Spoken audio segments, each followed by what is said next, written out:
Evening, folks. Welcome back to the channel and smash that like button right meow. You know you're gonna have a good time. I was just saying at my pre-show, I showed you guys too how the ceiling just decided to sort of collapse. So there's just not completely, just enough that well, I know gravity's a thing, so I know it can develop into a bigger problem.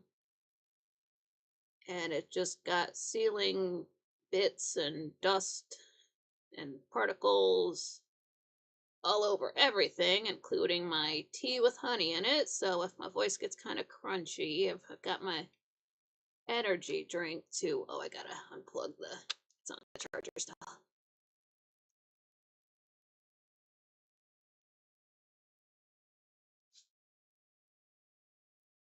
Uh, yeah, so that happened. Oh, what's up, Thomas Collins? Glad you made it. I've got the cooling fan here, and then I'm trying to open up my chat room, so pardon me if it's a little bit clunky. Happy 6/7 to those who celebrate. It's June 6th and 7th have been holidays for me for 26 years, but now that 6/7 is a thing, I saw something on Tumblr, and I don't know what people are gonna do for it, but if you're planning on doing anything for it, more power to you. Hopefully, it includes keeping your ceiling intact.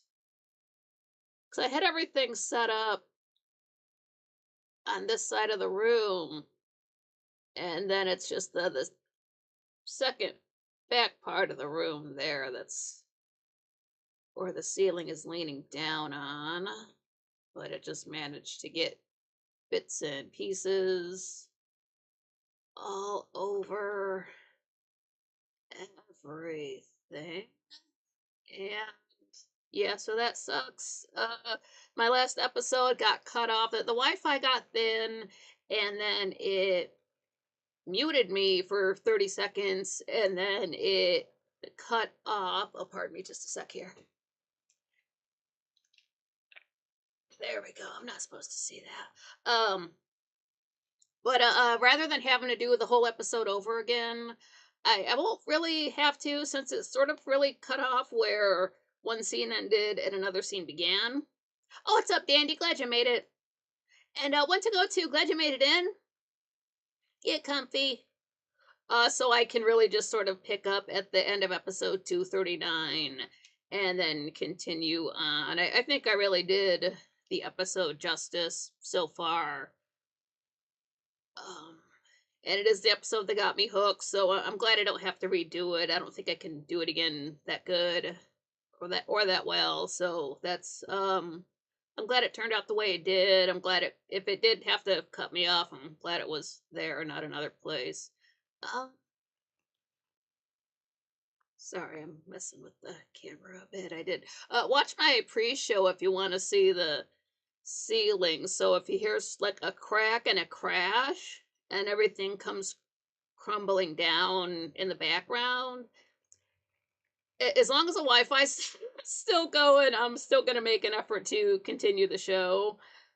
Just because it just pissed me off so bad that it was only an hour and a half. It just I'm supposed to be live for 2 hours. I went live for again afterwards, and it didn't register that. So I reset everything, or I restarted everything and went live again for another, I don't know, maybe 20 minutes, and was just like, I don't know what happened, man. WTF. I noticed the chat room disconnected, and then I tried to reconnect, and it said something like, a chat for this stream is disabled. Like, I didn't see the handicap sticker. We've just been talking for an hour and a half. It's because after you do end a live show, the chat room stays open for so long, and then it just stops, and you can't send any more comments. It's not like Twitch, which has a chat room that's always open. So it was just, it doesn't say the Wi-Fi dropped out. It just said in Streamlabs that like where you're live, button is. It said reconnecting. It's like, well, I didn't tell you to disconnect. You get it together. You've got one job, and he can't even do that very well. So yeah, that's what happened last week. But the rest of the show was really good. It was just short. Uh, I hate to interrupt an episode like that, but that wasn't me. It wasn't. It's Wi-Fi. It's not connecting a wire off to the side, and that's what happened. So I do have the cooling fan on here. It's so it just rained about an hour ago. We got a thunderstorm, and so it's just hella humid, and I didn't want to. I mean, I want to wear my long sleeve shirt, but I didn't want to be sweating balls for 2 hours. So I got my other gray still play shirt on, the short sleeve one, and I wanted to wear the hat. So that's what that was the defining that's what made the final decision. I just want to make sure my microphone is in the center of my shot. I've got to move some stuff around on my screen. Oh, this way. This way. Okay, there we go. That's just because the light's over there. All right, yeah, I'm just getting a reflection. All right, it's all good. Got to get my screens back in the right spot. And of course, they're not going to go in the right spot. I went to go to said otherwise that show was really good. Yeah, I had fun watching it. Could barely hear it with all these bikes going by. Thank you, sirens, for going by just now when I bring that up. I'd rather hear the sirens going on than a bunch of gay pride people on their rude bicycles. So pardon me if I don't really look that dewy, but oh man, it is something else. And I braid my hair for no reason. Great. It's fine. It's all good. Oh, so let me recap the last review I did. It was just a couple of episodes, but that's okay.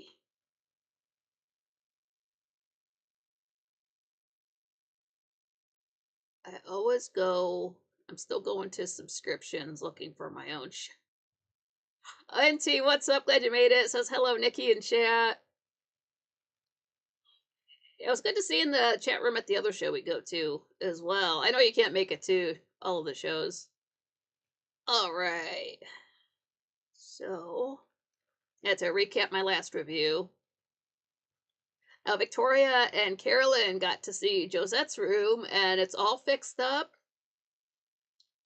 And her portrait's been rehung up there. I don't know if they've ever been upstairs in the old house, so that's new for them. I'm sure Victoria hasn't. So to see a whole room redone up there must be wild. And it's wild for me to see as well. And I haven't been in the old house. Oh, what's up, Brian? Glad you made it. Says happy Saturday night, everybody. Yeah, you too. Happy Saturday. I hope everybody's ceiling is intact. And then Sam and Joe visited the old house. Sam has to tell Barnabas he can't work on his portrait right now because his daughter's missing. And they almost found her. She was just upstairs. And that's where she still is as far as this review is concerned. The last thing we saw was that Joe was hollering at Sam, and his voice was just that loud that Maggie heard it, so she kind of started to come out of her haze. But Willie was up there in Josette's room with her. His job was to keep her quiet, and she's up, she's walking around, she's talking, and Willie's just trying to keep her calm and keep her still, but she's like, no, I hear voices. She tries to make a run for the door. He grabs her at the last second. She knocks something over, so it's like a tray or something fell on the ground. It made enough noise that Barnabas and them heard it downstairs. But Willie got his hands on her, and he hears them drive away. He lets her go. She runs to the window. It's too late. They're just gone. And she was that close to getting rescued, but he can't let her out. That's his job. He can't let her get away. That's Barnabas's snack time. So he did his job, but Maggie's just over there sitting on the sofa. She's just devastated. So that really sucks for her. It sucks that Sam and Joe don't know where she is, but Barnabas is getting his way. Except for that noise. He didn't tell Willie to go upstairs and start dropping stuff and making noise and making people downstairs suspicious, so he's not cool with that. And T says, don't know what all of you are doing while being here, but I like to rewatch movies on Saturday night. Tonight, right now, I'm finishing up 48 Hours of the older movies here. I've heard of 48 Hours, but I've never seen it. Brian says, worked, had one grandson's birthday party. Now off to see the oldest grandson's tournament. Whoa, that is so cool. Happy birthday to him. Was his birthday today? That's awesome. That's fun. Oh, so yeah, it just, everybody's having a bad time except for Barnabas. I think I have to move this fan.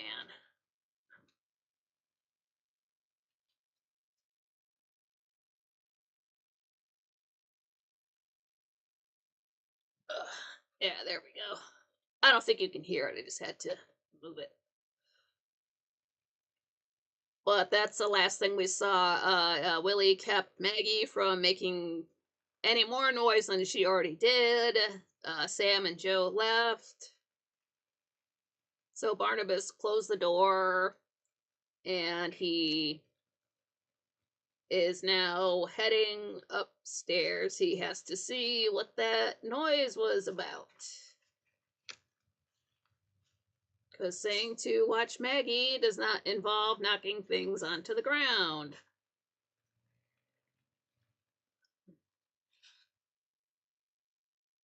And in real life, I'm sure that's where there was a commercial break or something like that. So that it's all right that we ended off there. So we're at the end of episode 239, and we're going to pick up where it's I'm going to stumble and stutter through my words for a minute here.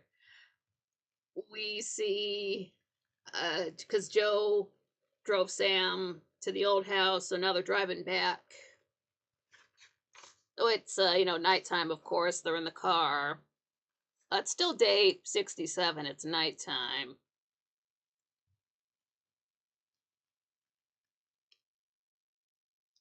But Sam's there in the passenger seat. He's saying how it's just terrible not knowing anything. Rather know that she was dead than not knowing anything at all. And Joe's like, I get the oddest feeling that Maggie's somewhere nearby, but we just can't touch her. Sam says, I'd give the rest of my life to know that she was safe.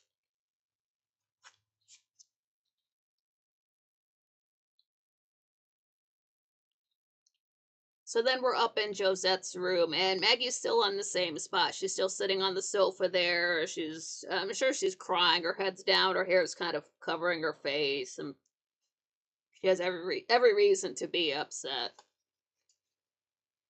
But Willie's there. But before he was across the room. Now he's they're closer to her, talking to her. He's standing next to her. He's not sitting with her. But he's telling her, he's like, no, you shouldn't have called out. You just hope Barnabas didn't hear you. Just then we hear the door open. Willie spins around really fast. It's like, Barnabas. Barnabas looks pissed. He says, get out of here, Willie. Willie says, it was my fault. I knocked it over. It was an accident. That's right, an accident. Barnabas says, I said get out of here. Willie says, don't hurt her. Barnabas, I said go. So Willie slinks around by the fireplace, and he gets back there by the door, and the door opens in such a way that he can put his hand on it, and it's like he's trying to close the door while staying inside of the room. But about a second later, Barnabas turns around, sees what he's doing, and Willie slinks on out of there. So that's he can't do anything for Maggie now. So Barnabas turns back to Maggie. He says, "Why are you crying, Josette? Why did you call out? Why did you try to get out of here?" Maggie says, "I didn't." Barnabas says, "I heard something fall. I heard you scream." Maggie says, "No." Barnabas says, "You were trying to escape from here, weren't you? You tried to leave me, didn't you?" Maggie stands up now. She's like, "No, I did." Barnabas cuts her off. He says, "I know when you're lying, Josette. You mustn't lie to me. You mustn't leave me. You're never going to leave me. Never." Maggie says, "No, but it's too late." Barnabas closes in on her, and it's shot in such a way that it's like he's putting his arm, blocking the camera so the scene can cut to black. And then we just hear Maggie. It sounds like she's got a hand over her mouth, and she's screaming Barnabas just the once. And the music swells up, and then we get the credits. It's Now, while it's not nice to kidnap somebody and expect them to cosplay as your dead girlfriend, he's Barnabas has never been scary about it. But this was the first time when Barnabas legitimately scared me, because when he closes in on her and she screams, it's up to our imagination. We don't know what he's going to do to her. Maybe he just got close to her and that scared her. Maybe he got physical with her. We don't know, because the credits are rolling now. So that's all we have to think about until the next show. So scares the crap out of me. That's the episode that got me hooked on the show. You can watch it right now on Tubi for free. Link in the channel description and show description. Ugh, oh my god. It's they do a lot on the show for each episode. Like, yes, they're half an hour, but you have to leave time for commercials. So each episode is really maybe about 21 or 22 minutes. It's very effective. Danny says the honeymoon is over and they're not even married yet. Yeah, she's been there for like a day ish. So from 24 hours, he went from like giving her, "Here's your room, here's a music box," to she's already trying to duck out of there, and he's all, "Why did you try to leave me, Josette?" And so it's good on Maggie's part that she's not staying under this influence that Barnabas has, but it's also not good for him. I think that he thought he was just going to give her this stuff and tell her name is Josette, and that's all he was going to have to do. So the fact that he has to do more than that, he's pissed off. And he really almost got found out, because it can't be that far from downstairs to Josette's room. So, she could scream from up in that room, and you would hear her downstairs. So, like, that's why Willie was trying to just keep her quiet. Just forget about that. You didn't hear any voices. And she's like, "No, I did." It's like, because in my mind, and we sort of see this on the show later on, it's sort of like you go upstairs and then bust a left, and you're at Josette's room at the end of the hallway. So it just seems like it's this whole open air channel where sound can travel. So if the music box is playing up there, you can hear it downstairs. It's not like she's behind room behind room behind a room. She's just up the stairs behind a closed door. So like sound is going to travel. So you knock something over, you're going to hear it. And as many times as I rewatch that scene back, you do hear something fall when Maggie gets away from Willie. But we don't see it on screen. I was looking so hard as many times as I rewatched that little bit of a scene where she gets away from him and he grabs her by the door. So they must have like knocked something over behind the camera to get that effect because there was nothing on the table before. All she does is run past it. We hear something crash, and then Willie's got his hands on her again. So if you're looking for something that she physically knocks over, it's not there. Trust me, I've looked for it. Save you some effort. Really good scene though for as quick as it is. Because she gets away from him. She's kind of out of it, so she's not really running straight for the door. I'm sure she's unstable on her feet. As soon as she gets to it, he grabs her, but it's just too late. I can't reach my drink from here.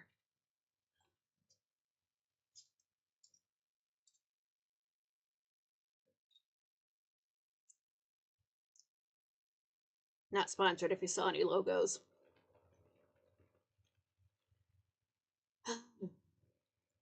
So that's scary as hell, but then is it the very next day? I'm not sure. Did I write that down?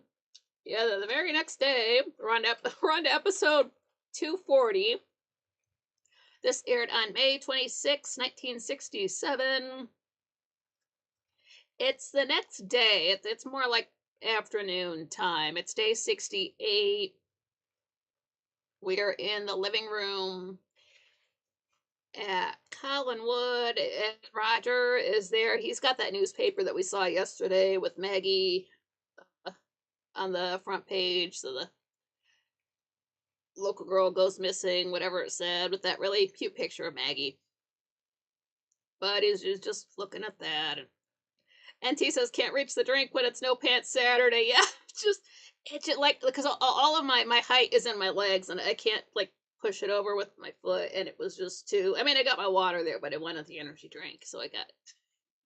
Just like when the cat's trying to reach for something. And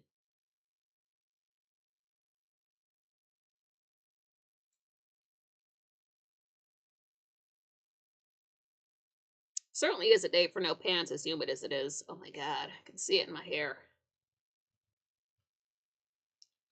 But Roger's just looking at the newspaper, just taking note of it, and then he heads over into the foyer, and David's there with Victoria. He's got his coat, his ugly ass coat on, and it's like Victoria's getting him dressed so he can go out and play.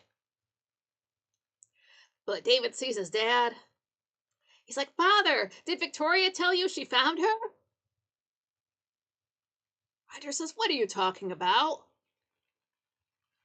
Victoria says, well, I found where Barnabas hung Josette's picture. It's in an upstairs room at the old house. David says, that means Josette's there because she's always where her picture is. Roger says, you are getting too old for these childish fantasies. David says, it wasn't a fantasy, and when I did see her, it was real. Victoria says, we're not going to argue about that now. You go out and play, and be back in time for dinner. And I don't want you going near the old house, but he doesn't say yes, no, nothing. He's closing the door by the time she finishes her sentence. Don't do that thing I know you're going to do, and close.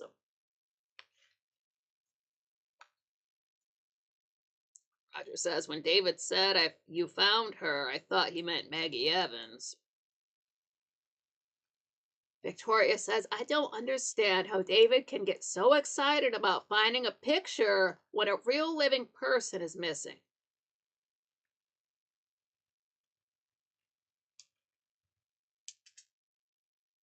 And she says, I shaved my caveman beard off and just chopped all my long hair off for the first time in over 10 years. I'm not a fan of either now, by the way. Oh. It's a good time for it to cut your hair when it's hot. I never understood why, especially guys, they will get their hair cut in January in the northern hemisphere when there's snow on the ground. Like you can wait until March. Are you getting your picture taken? Is your driver's license going to expire? Especially when I worked in the factory, you never saw so many guys getting so many haircuts in the winter. I don't understand it. I just, as much as of a hassle as long hair can be, and as dead as it is, it really helps to have it when it gets cold. Dandy says I'm growing sideburns. Are you gonna do the mutton chops? Do the whole thing, but like with the mustache and everything?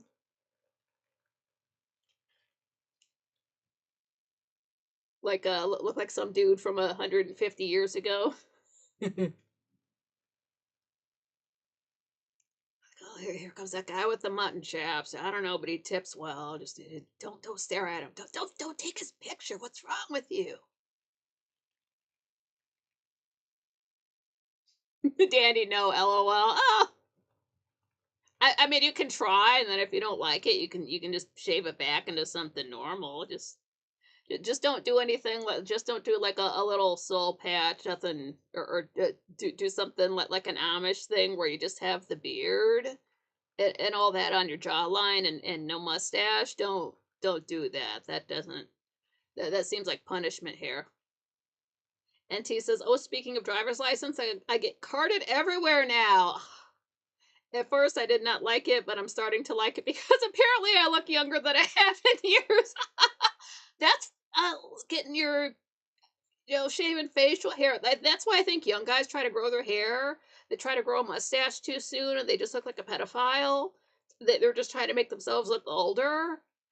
I don't know what that is. I will get carded around my birthday. Like, do I look younger in January for some reason and no other time of the year? These people don't know I'm a Capricorn, but if I'm ever going to get carded for anything, it's in January. It's sometime before my birthday. I don't know what that is. I don't know. I pretty much look the same. I don't know what that is. I would too. If I saw you, it's like, you know what? You look kind of young. Maybe you're like 5 years younger now. Well, let's see. If you're buying tequila, let me double check. Okay, if you say so. That doesn't look fake. That's cute though. Going to a place, go to, set cigarettes, whatever down. You want to see my ID, don't you? I already know you're gonna ask. I see that look you're giving me. I used to have to card people for a living, and you don't. There's no training for that, so you learn real fast how to judge people's ages. I can't believe you're carding me. Well, then don't buy it, you fucking baby. Grown ass person crying about getting ID'd. Then fuck you. Make your own liquor. Grow your own tobacco. But anyway, tell David not to do something. We know where he's going to go. So the next time we see him, we're on the porch of the old house. And he's knocking on the door, all frantic like. He's knocking, he's knocking. He's trying to, both handles, trying to get in. Like somebody lives there, guy. But he's pulling on the door handles. It's not moving, it's locked. So he walks over to the bay window. He's looking inside. And we see Maggie. She's still wearing the dress, the wedding dress. And she just kind of floats on out, walks into the room. So David gets excited. He's like, Josette, please let me in. He runs over to the door. He knocks again. It's still locked. Runs back over to the window, looks in, but we don't see Maggie anywhere now. She's just gone. So David goes back up to the door, knocks, still nothing. So he starts to walk away, but just like when the girls were there yesterday, the door starts to like open up really slowly. So he turns around and walks right in. And T says, "Nikki, I agree with you. I've never been and never will be unless it's a joke for a party or I have a stash. It's so creepy. That's a boy's look who can't grow it out. Or your neighbor who's a sister fucker." Yeah, it's because I've seen too many. Like, I don't know at what age you can start properly growing facial hair as a guy, but it seems like some guys just start to try it a year or two too early. And when you have a super thin mustache like that, you look super creepy. Like you don't look like Napoleon Dynamite's brother. You look like you need to be notifying the authorities every time you change residence. And that's not a good look. If your son is going for that look, you tell him to shave that shit off and wait a couple years, because you're not going to have a son who looks like a PDF file. That's not a good look. You don't want to look back at pictures of yourself and have people like, oh, I didn't know we had to check your browser history. But never mind, date's over. Just do him a favor and tell him to shave that shit off. To just act older rather than trying to fail at facial hair. And he says, believe me, I know a fella or two in my way, or fella or two my way in the backwoods here in the country of New York. Yeah. And T, that's Pedo Peter. We all know that guy, and you kids don't walk past his house. If you have to walk past his house, you run. You hold hands and you run. Bruh. Does everybody's neighborhood have a pedo in it? I don't mind it growing up. None of us got attacked, but then we grew up later on. Like, oh, that's why they were weird. But anyway, David goes inside and the candles are lit. And he's just, Josette, where are you? Josette, I know you're here. I just saw you. I know I did. And like he's looking in the drawing room, he's looking in the foyer. He's the only one there. He said, why do you seem so far away when I just saw you downstairs? Please, Josette, I've missed you.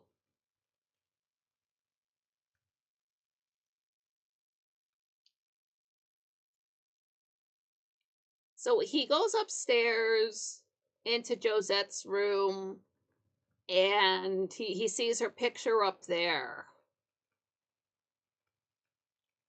And I got a bit ahead of myself. That's when he's saying, he just saw her downstairs. Where are you? I've missed you. He's just talking up to her portrait.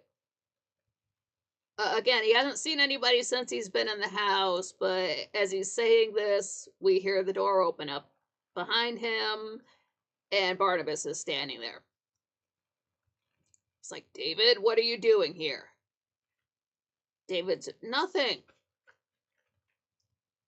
Barnabas says, what are you doing here? I thought I heard voices. Did I? David says, I was talking to Josette. Well, not really to Josette, but to her picture. I thought maybe I'd be able to see her again today, like I saw her a few minutes ago. Barnabas says, where did you see her? David, downstairs. She disappeared and I came up here looking for her. Barnabas, she disappeared? Now, doesn't that prove that you imagined it? David says, well, I don't mean that she vanished. It was hard seeing her through the window. Barnabas, you were looking through the window? So he sits him down on the sofa. He sits with him. He says, David, do you have a habit of peering through other people's windows? David says, no. I'm sorry. I keep forgetting this is your house. Wait, I have proof. Josette opened the door for me. But when I first came, I knocked and no one answered. And then I went to the window and saw her. And when I started to leave, the door opened by itself. So it must have been Josette who did it. Barnabas says, but you didn't actually see her open the door. David admits, he's like, no, I didn't see anyone. But that's why it must have been her. Barnabas says, now, David, listen to me. This is a very old house. And the doors and windows have occasion to be capricious. They stick 1 minute and then fly open the next. There's nothing strange about that. David says, well, I'm not so sure. Barnabas says, now, David, get up. Stand in front of the picture of Josette. What do you see? David says, well, I see Josette. Barnabas says, do you see Josette or a picture of Josette? David says, well, a picture. But wherever her picture is, she is. Barnabas says, take a long, careful look. Now, do you feel Josette is somewhere nearby? David says, no. Barnabas says, she's gone. She isn't here.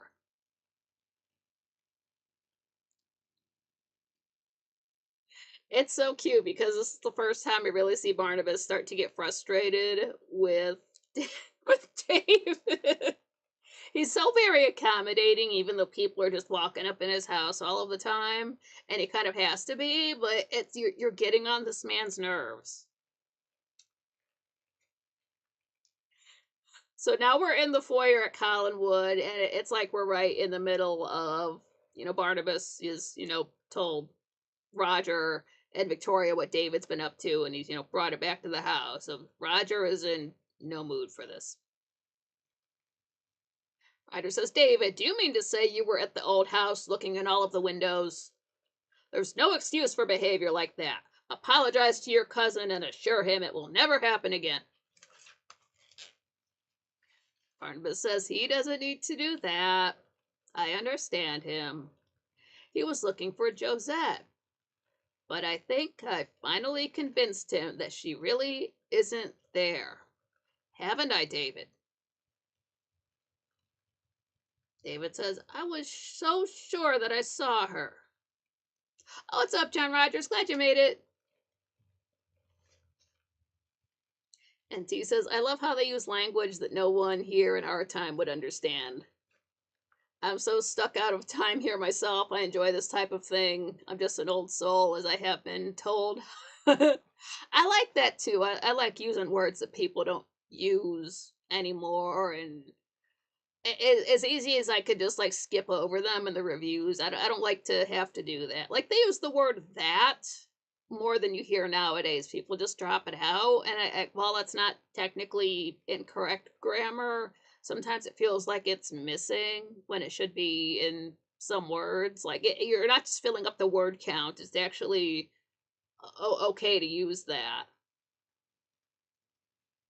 Even some of the pronunciations that they use are a little bit different than now. And then you got somebody like Willie who just sounds like somebody from nowadays.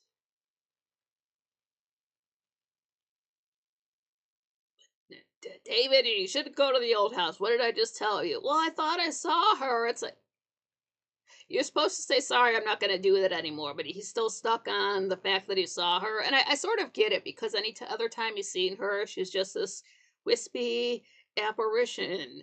And when he looked through the window, he saw like a solid human person. And I mean, like, yeah, she has the veil on, so you can't exactly see her face, but she still looks more solid than he's ever seen her before. So I would have been on about that too. Like, I saw a girl in there, like a real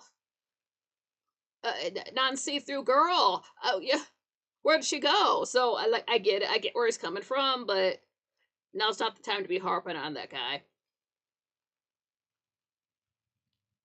But Victoria tells David, you run along and get washed up for dinner. And Roger asks Barnabas to stay. He wants to have a word with them, and Barnabas agrees. So Roger's like, good, you can join me in a brandy. So they head off into the living room. But over on the steps, David's still on about it. He's saying to Victoria, he's like, what? I know Barnabas is probably right, but I can't help feeling that she's there. Victoria says, I don't think we should discuss it. David says, she's different. I can't figure out what it was that's different. Victoria says, now you go upstairs and I'll tell Mrs. Johnson you're back.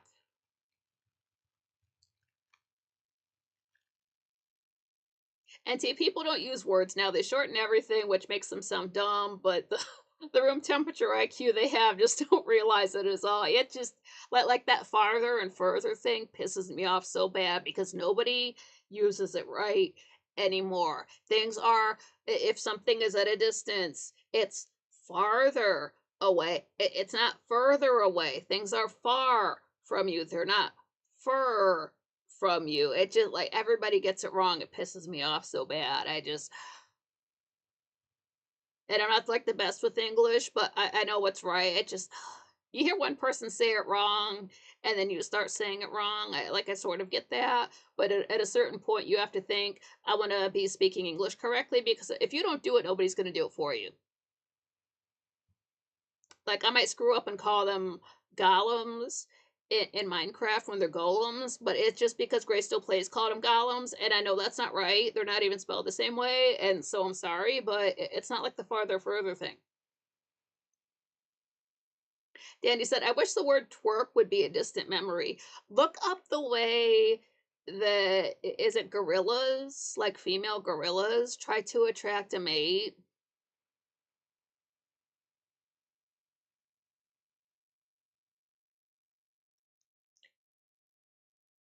Yeah, I'm just going to leave that hanging open.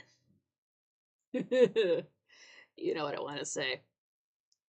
But now we're over in the living room, and Roger is pouring himself a drink. He offers Barnabas one. Barnabas says, nah, he's cool. But Roger's over at the wet bar, and he's just saying, I want to repeat my apology and assure you it will never happen again. Barnabas says I would appreciate it. I'm deeply fond of David, but at the same time, I've always been a man who values his privacy. Roger says, I don't know what to do about these infantile fantasies of his. Just when I think he's outgrown them, something like this happens. And I think I know why it's happening now. Dandy, oh no, LMAO, yeah, yeah. Uh-huh.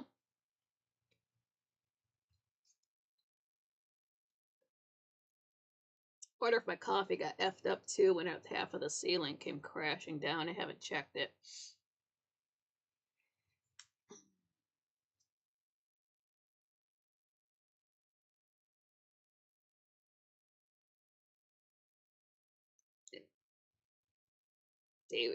Roger thinks he knows why David's acting like this now, and Barnabas is just, oh, why?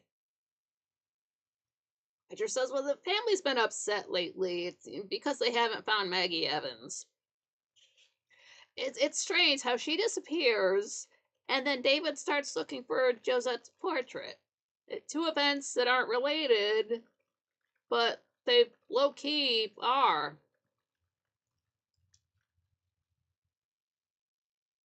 Why would Maggie's disappearance have anything to do with Josette Collins? I'm gonna get so much Carmex on this thing, but it's okay as long as my voice holds out.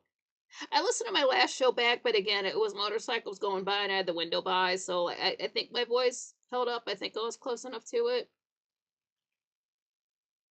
I'll have to try to watch it back at night one of these times, but I think I got through it. But later on, they're still talking, and Roger is saying how there are no clues at all into Maggie's disappearance. So, you know what? Sam Evans and I had our differences, but I can hardly wish his daughter anything but the best. Barnabas, oh, well, so do I. What a pity they have nothing to go on. Roger says, I have heard something. Dr. Woodard has some of her blood samples. He has some suspicions, and he thinks they will help verify them. Barnabas says, this Dr. Woodard, It's this Dr. Woodard who has the samples. Roger, yes. You know, I almost feel sorry for Sam Evans. Almost. Oh, Roger's such a dick. But we're back in the foyer at Collinwood, and it's I guess David's washed up, so he's there on the stairs. Victoria's saying to him, like, now you come upstairs as soon as you're done with dinner. You've got some studying to do. David says, I can't figure out why Josette was different.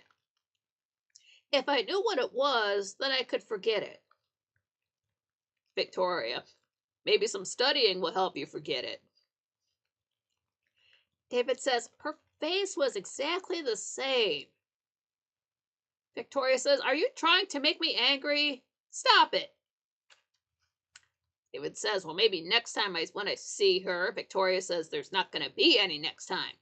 You're not going back to the old house. It belongs to Barnabas now. David says, it belongs to Josette.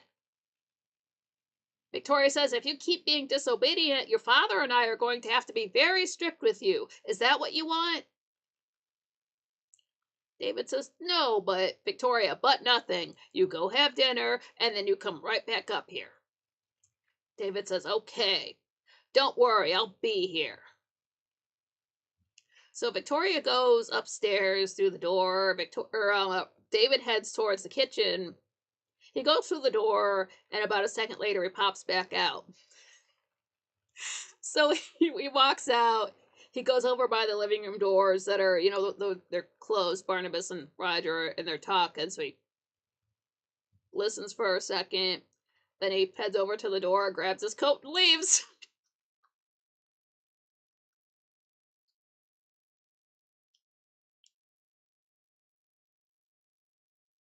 It's like you're eating chicken and you want your kitten to behave, and no. He's got to see what he saw earlier to make sure that's what he really saw, and he can't think about anything else until in the meantime. He's just stuck on it.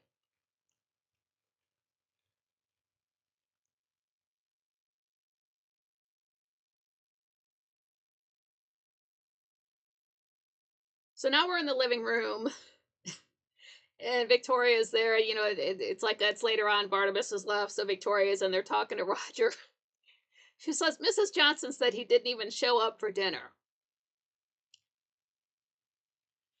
Roger says, I hate to say this, but your general lenience towards David has convinced him he can do whatever he wants.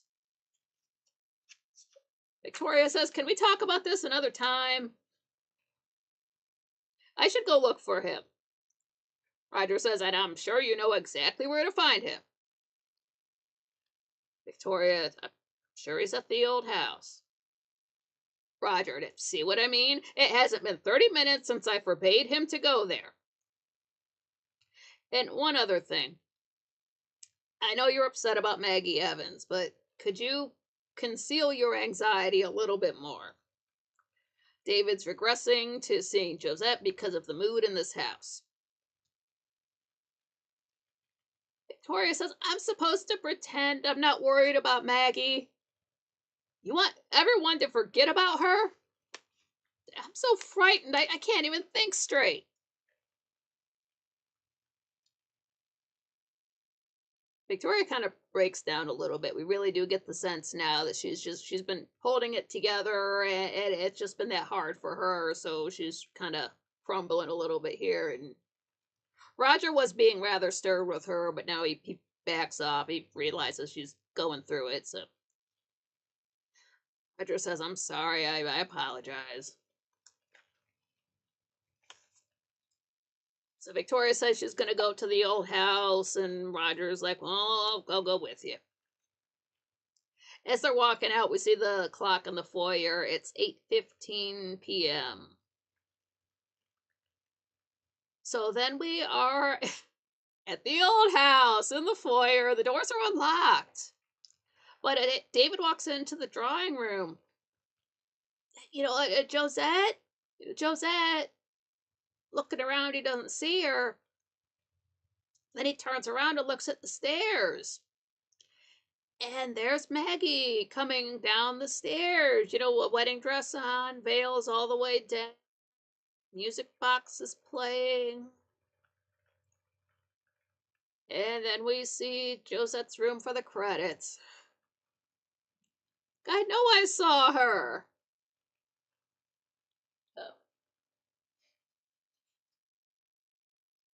Okay, this is the recap for discs 25 through 27. So this covers episodes 210 through 240. So basically, since Barnabas Collins came on the scene.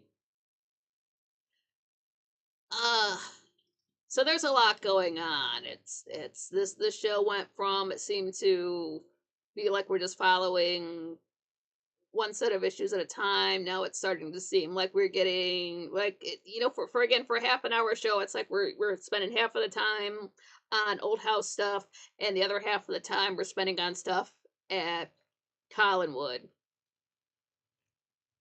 And Willie went from the last guy in town you ever want to fuck with to Barnabas's whipping boy. He's like a whole new character. Like, you would not have any idea what this man was like before based on the way he is now.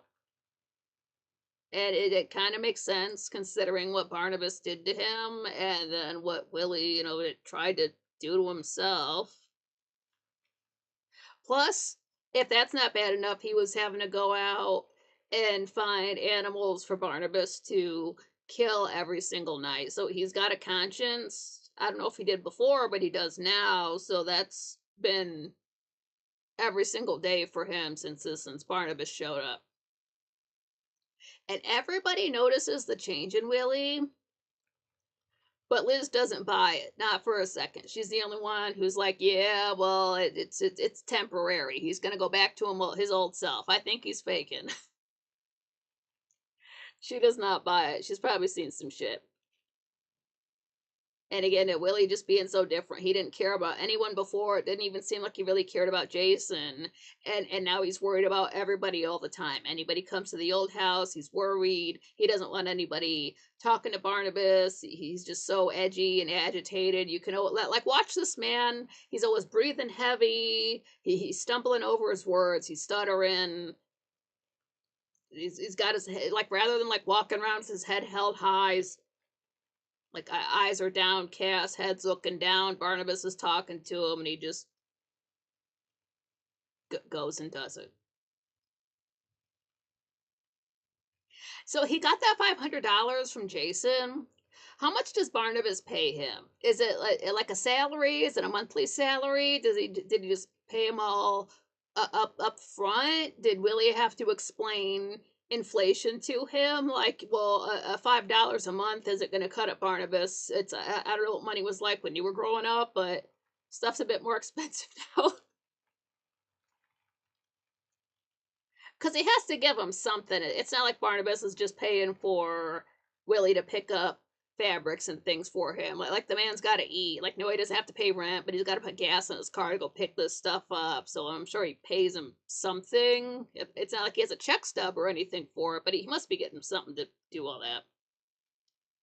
And no one cares he has to say he had the same symptoms as Maggie. Victoria pointed it out, but nobody else put that together.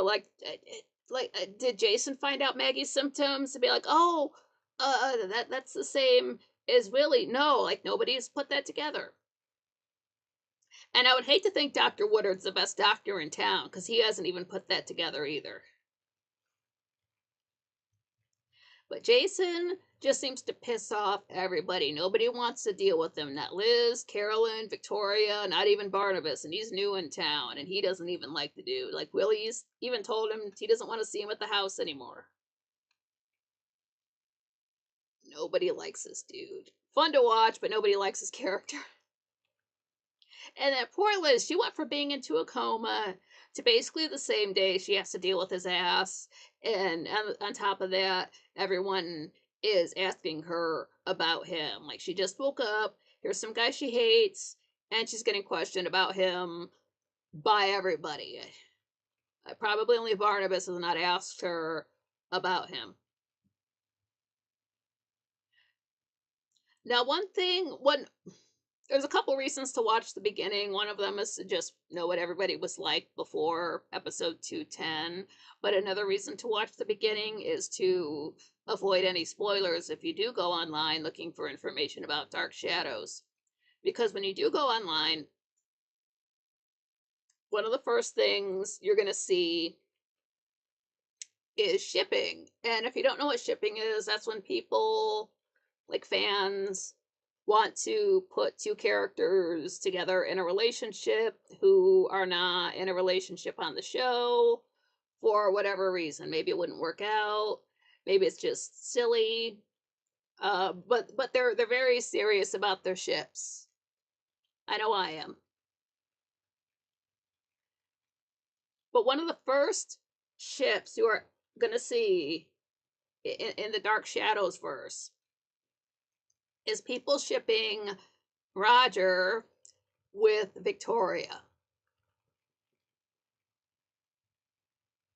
I don't get that. Other than like a few looks he gives her and a few comments early on, I really don't get that. We never really see him like leering at her. She's not flirty with him. Like that's her boss. I understand ships don't have to make sense. Canon wise, like but within the context of the show, it's just whatever, a fantasy coupling you want to see put together. But I still don't get it. I still don't get it. I don't understand. It's okay if that's your ship, that's fine. But you're never gonna catch me on it. And it's not that I don't like the characters. I just don't understand that ship at all. I don't. As many times as I've been through this, I can understand why people would ship them together. But again, I'm not gonna be on that boat. I just don't get. And people do have their gift sets and all this stuff, and it just I don't see it. I just don't see it. I'm happy they're having fun with it. It's not for me. I'm not sailing to wherever they're going.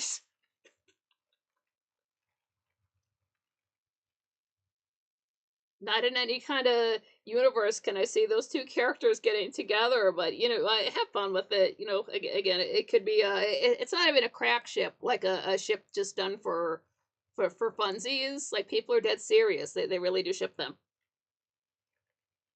NT says all ships are female, are a female name, are they not? They bring the product to port in front of the dock. Yeah, yeah, ships are female, cars are female. Um, Maybe that's not the official name for their ship, but it's I just like me personally, I'm not gonna lie. This is I think I don't know exactly when, but I came became a ship captain. I don't know if this is already a ship, but I started it. Like I totally ship Willie and Maggie together. That would not, of course, that would not work out on the show in any way, shape, or form. It doesn't have to make sense in universe for it to be a ship, but I totally ship them together. Like I love those two together. Oh, and I finally get to say this. I thought this before. I've never gotten to say it before. Willie Loomis is my manic pixie dream boy. Such a spaz. I love it. That's my nerves. If my nerves get that bad, I'm exactly the same.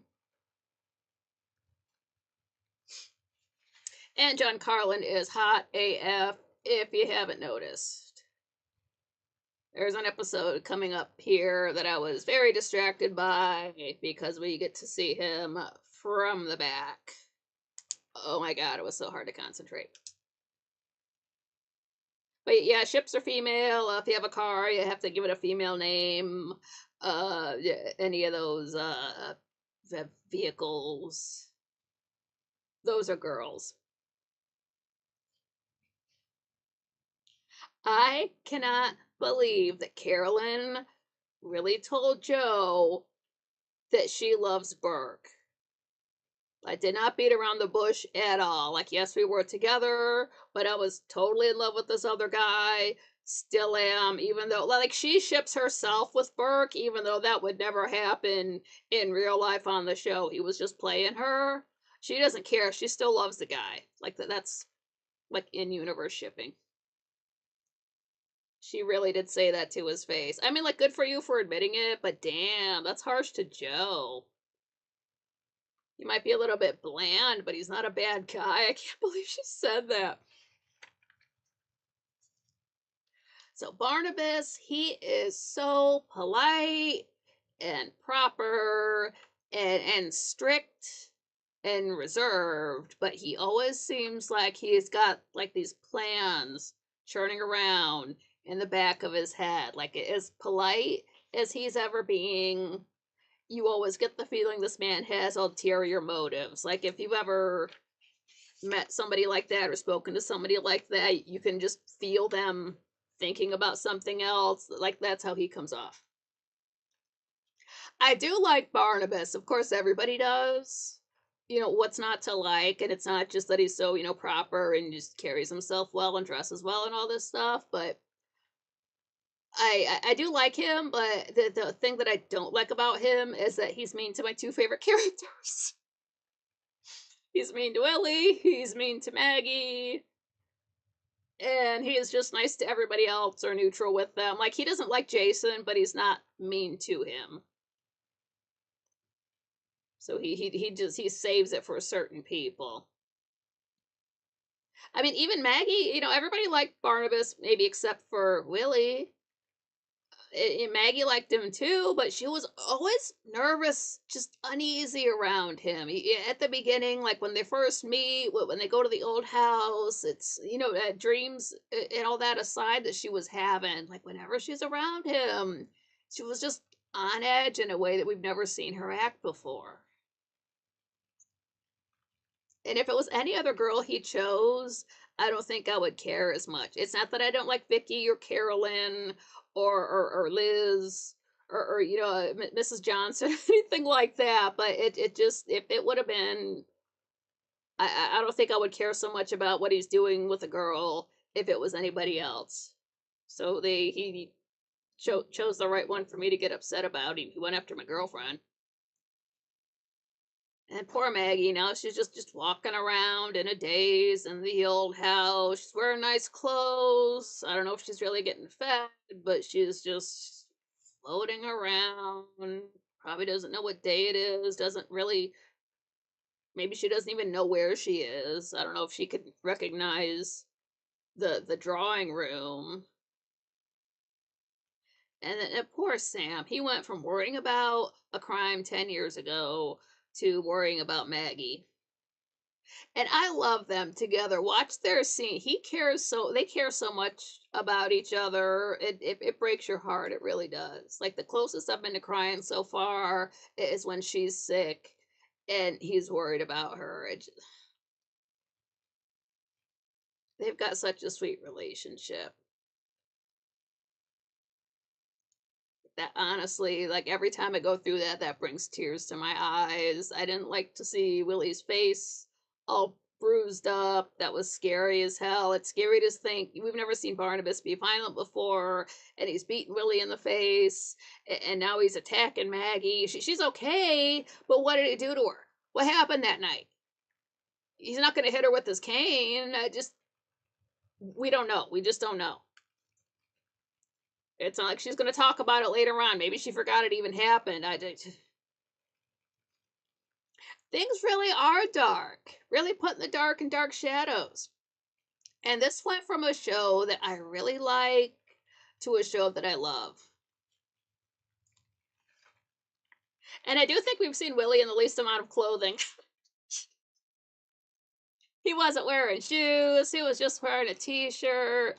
I am all for that. I don't know who made that decision,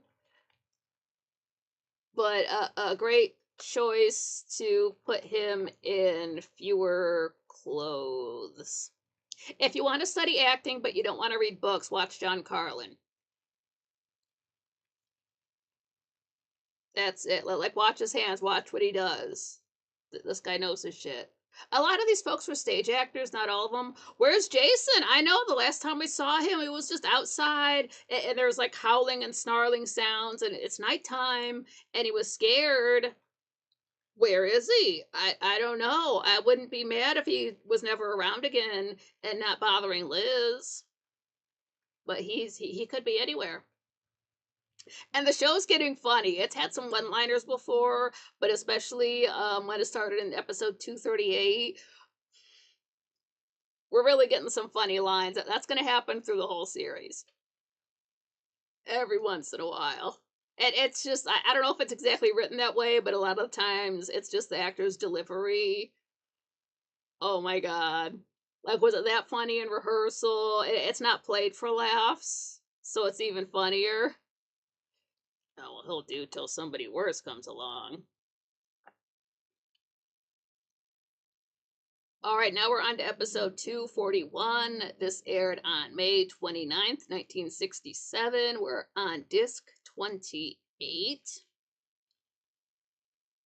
And it's still day 68. It's nighttime. We're in the foyer at the old house. And they reshot the end of the last episode where David comes in yelling for Josette. And then Maggie comes down the stairs. She, like the veil on this dress, it either comes down to the floor or it's knee length, but it's like completely covers her up. It's a shiny, wispy fabric holding the music box, not blocks. But she just comes floating down the stairs. I think if she walks any faster, she might fall out. But David says, Josette, is that you? It's me, David. David Collins. Maggie says, David Collins? I know that name. David says, of course you know me, but you haven't seen me in a long time. Where did you go? Maggie says, I've been to a place of death, but I've come back. David, I'm so glad you've come back. So Maggie walks off the stairs. She walks into the drawing room and she's looking around at everything. She says, where am I? David said, this is your house. Maggie, my house? I live here. And I've come back to live here. I had to come back. I don't know why, but I had to. David says, I'm glad you have. What's that? But holding that thing the whole time. Maggie says, it's music from my music box. It's a gift from someone, playing a melody from long ago. I listened to it over and over. And the music box stops playing, and David says, this is the longest you've ever talked to me. Usually you only say a few words. Maggie, I don't remember. I want to talk. There's something that I must say. David, what is it? Maggie says, I can't think. I can't remember. David, if you can't remember now, maybe you'll remember next time. You'll be able to talk to me again, won't you? Maggie, yes, we will talk.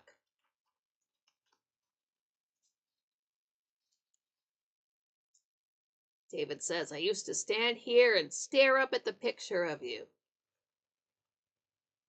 Maggie says, a picture of me? David says, it used to hang over the mantel. Now it's upstairs. The one in your bedroom. Maggie says, I've seen that picture. There's something about the face. David says, it's your face. I love that picture so much. I was sad when they took it down. I even cried. Maggie says, you cried? David tells her, but now that I know where it is, I'm much happier. She points out the new portrait that's being done.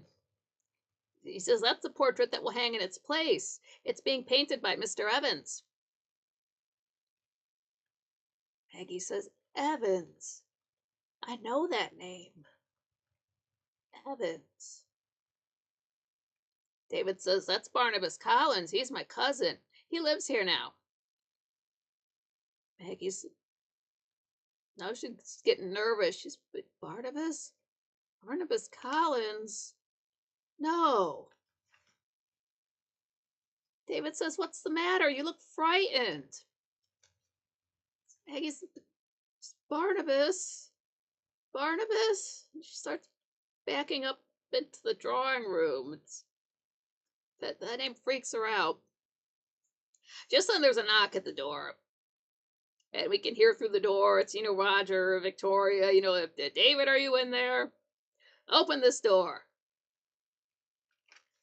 So David turns, he looks over at the door to the entrance. He turns back. And Maggie's just gone. So, Josette, where did you go? But they're, knock, knock, knock at the door. Roger. David, if you're inside, you better open this door. David goes and opens the door. And see, my next background movie is Out to Sea. I'm on a Jack Lemmon and Walter Matthau kick right now, but I'm still listening. Somebody mentioned that movie here before. It might have been you. Can't go wrong with a comedy duo. David opens the door like, hi, Father. Hi, Miss Winters. Victoria says, we knew you'd be here. Roger's like, yeah, because we told you not to. Have you seen Barnabas? David, no. Victoria, I thought I heard you talking to someone. Is Willie here? David, I haven't seen him.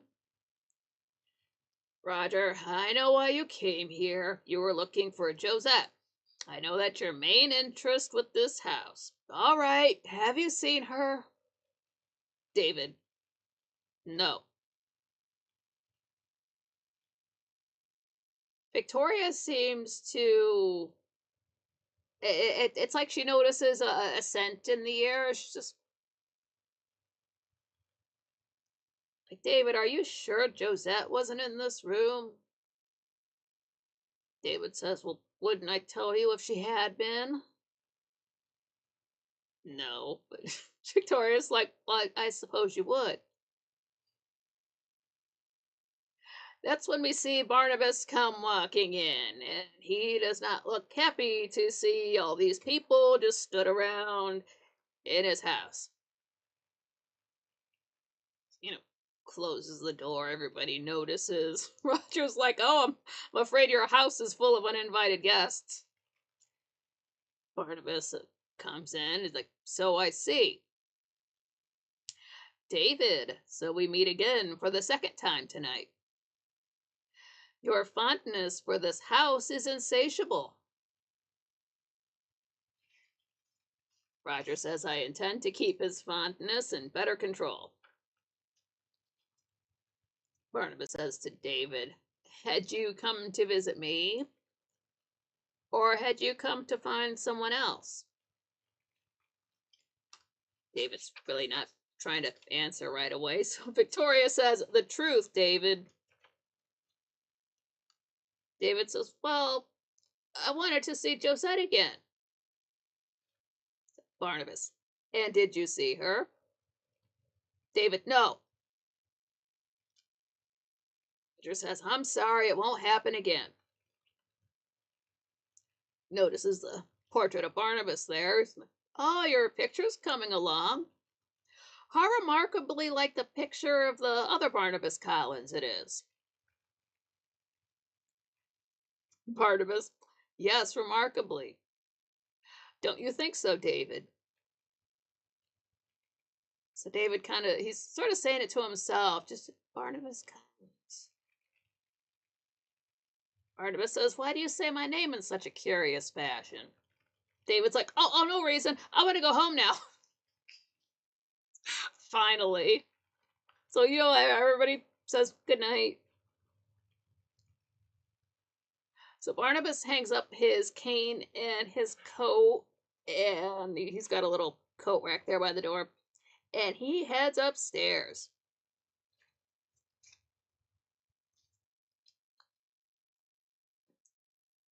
If you notice the camera glitching out slightly every once in a while, I do too. I don't know if that's just on my end. I don't need any more fucking problems, equipment. So now we're up in Josette's room, and she's got the before she had the veil down when she was talking to David. Now she's got it folded back, and she's playing the music box and just looking around the room.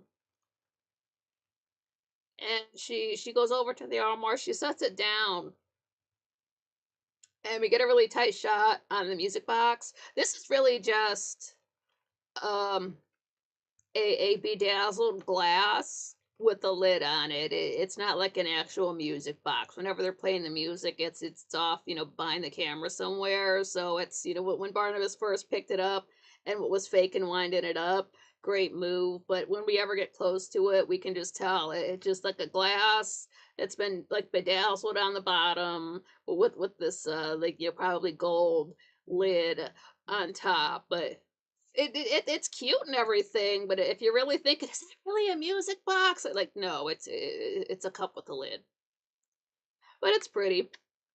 Well, we get a really tight shot on it, and then we see Barnabas's hand come in and close it.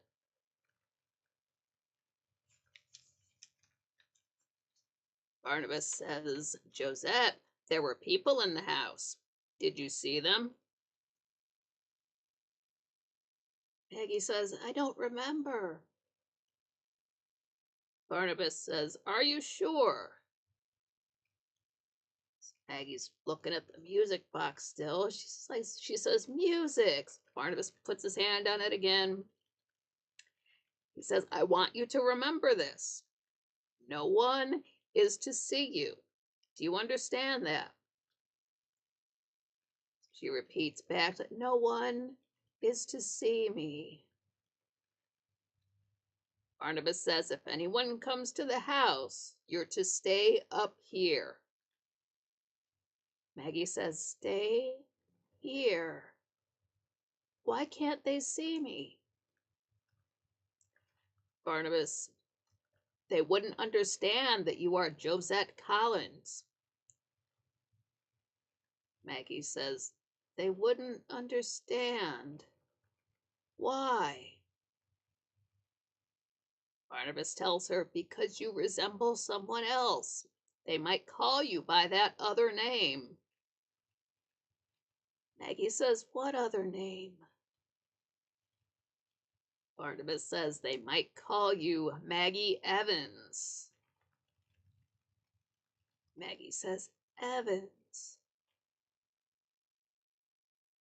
Barnabas, your name is Josette Collins.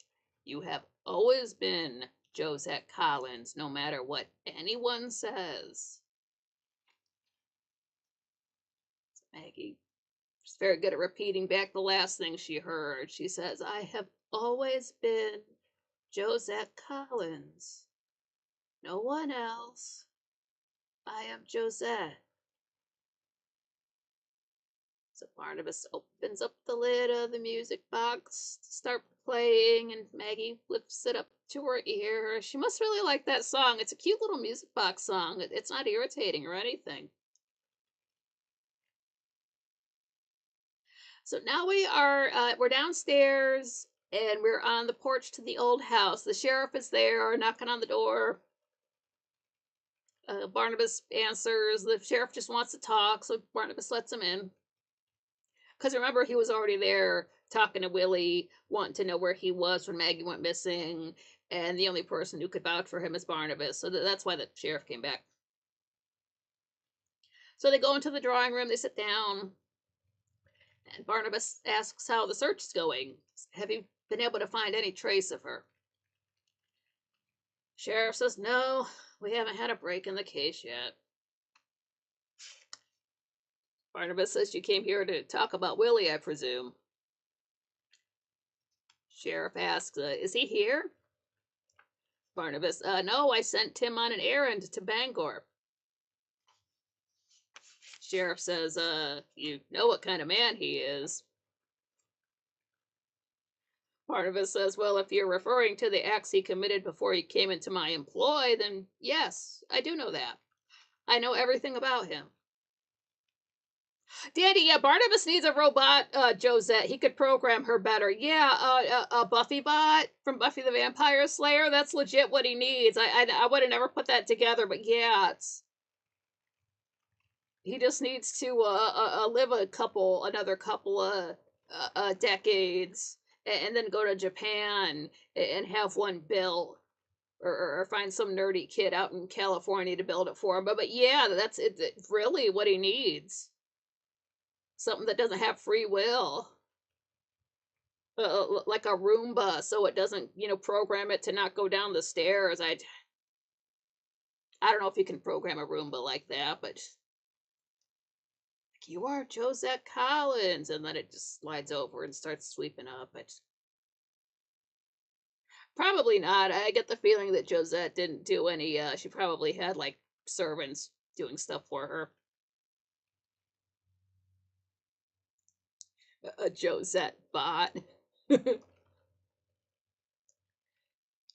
the sheriff asks Barnabas, do you know where Willie was between 9 p.m. and 6 a.m. the night Maggie disappeared? Barnabas says, yes, he spent part of the evening here and then he drove into Bangor. He had to pick up some fabrics for me early the next morning. Sheriff says, oh, I see. Well, let's go back to the night, the first time Maggie disappeared. That night you sent Willie to the Evans cottage with a message. How long was he gone? Barnabas says, oh, about the time it takes to go to the Evans cottage and back. Say about a half an hour. A half hour at the most. Sheriff's like, oh, well, I guess that's all for now. So he starts walking out. He gets into the foyer, but then he stops because we start to hear Josette's music box playing. So he stops, turns around, looks up the stairs. What's that? Barnabas, oh, that's an old music box I'm restoring. It was just wound up when you knocked. The starting mechanism needs my instant attention. Oh, well, you'll let me know if I can be of any further help. Good night.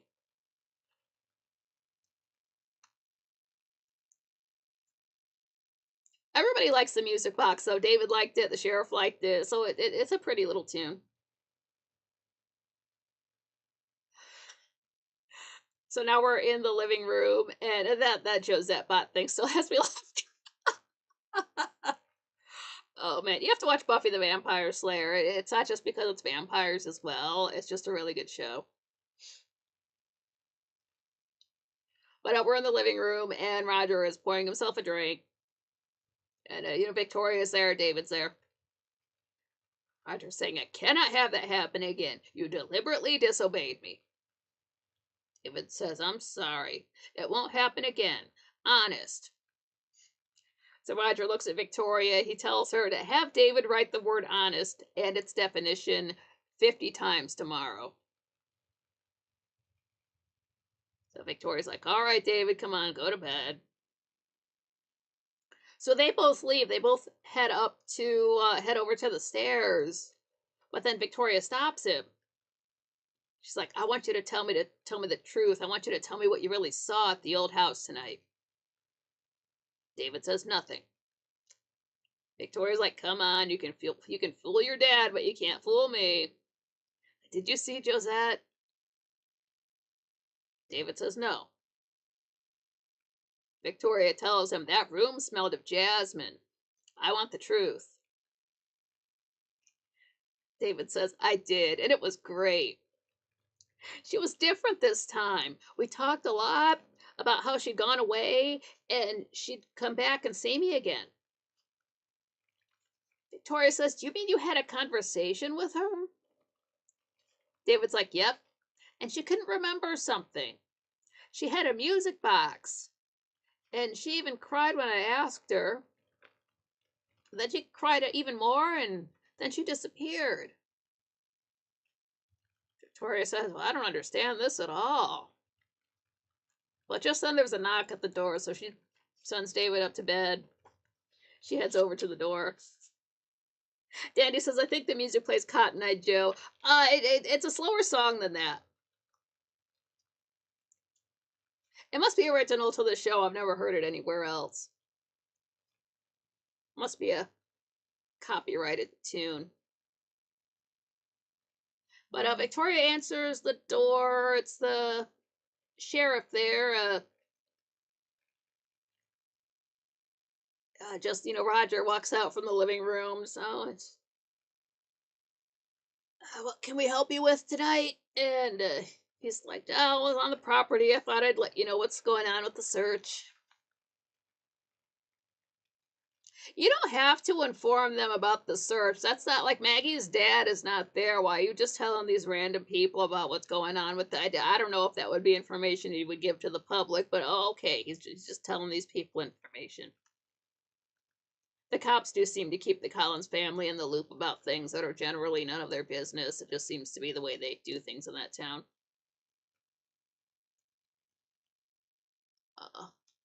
God, this thing gets so hot.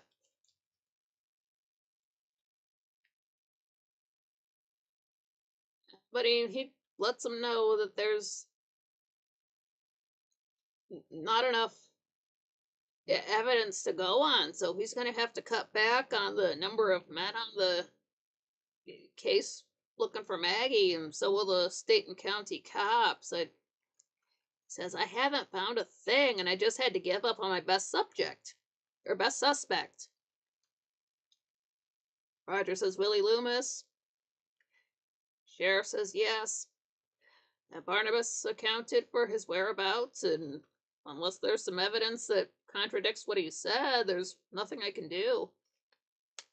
Victoria says, well, what are you going to do next?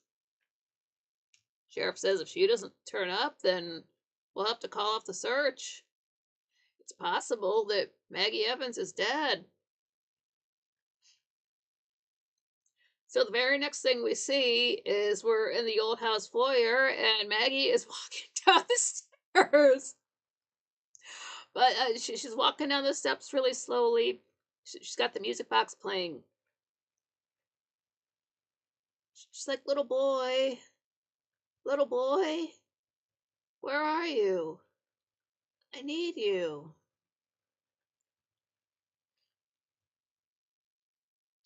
Maggie Evans is dead. There she is walking down the stairs.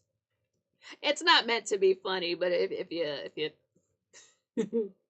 wait a minute, they just said.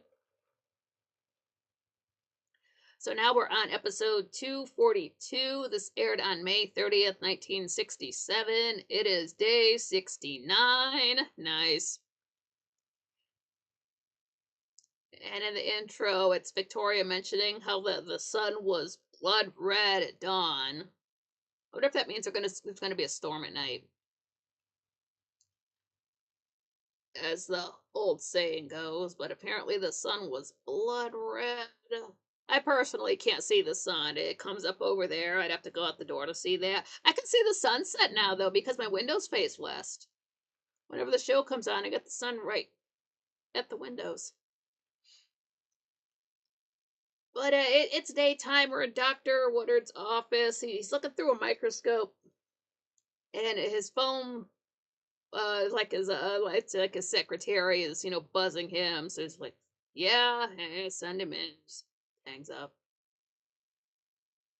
But a door opens up and Burke is there. Burke says, I need your help. It's Sam Evans. He's about to go off the deep end. Dr. Woodard says, I've done everything I can for Sam. Downers, advice, even threats. Burke says, can't you give me something to tell Sam that'll give him some hope? I heard you took some of Maggie's blood samples.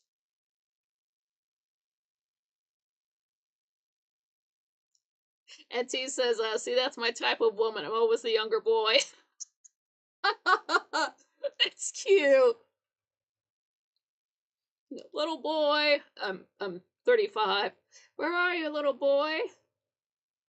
I've got a driver's license. I need you. Like, well, you know what? If you start walking around haunted houses, maybe you can find a woman with 2 ounces of blood in her system with a music box. Like, I like me a girl who's about to pass out from blood loss. Just, oh, oh my God, just that can't be safe. But yeah, Burke's saying like I heard you took some blood samples from Maggie. Dr. Woodard says a blood sample is not going to help us find her. It may help us find out what's wrong with her, so when we do find her, we'll know how to treat her. Burke says, I told Sam I'd stop by later for a game of chess, just something to keep his mind off of things. If I could just tell him what's wrong with Maggie, maybe he would feel like we're making some progress.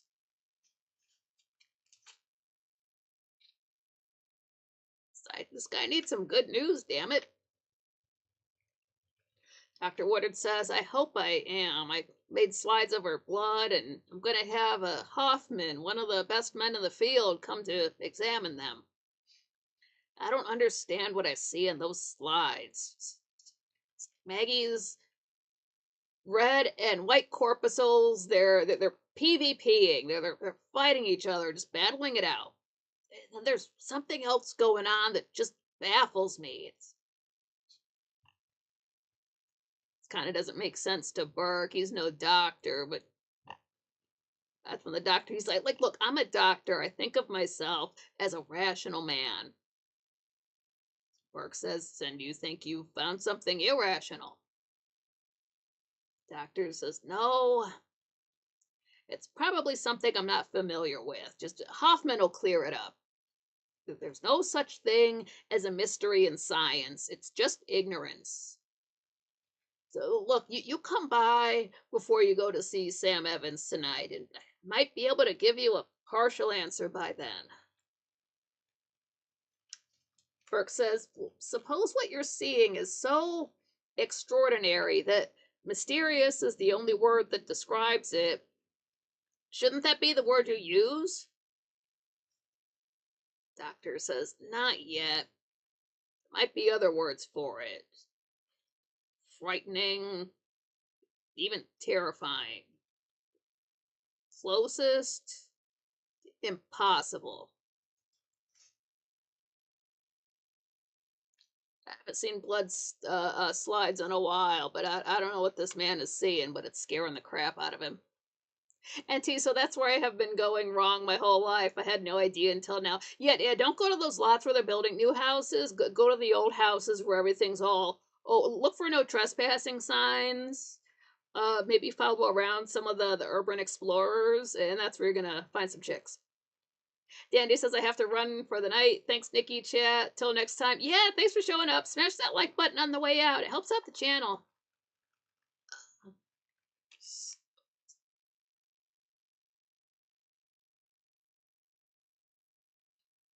Is the Wi-Fi gonna stick with me? I've been live for an hour now.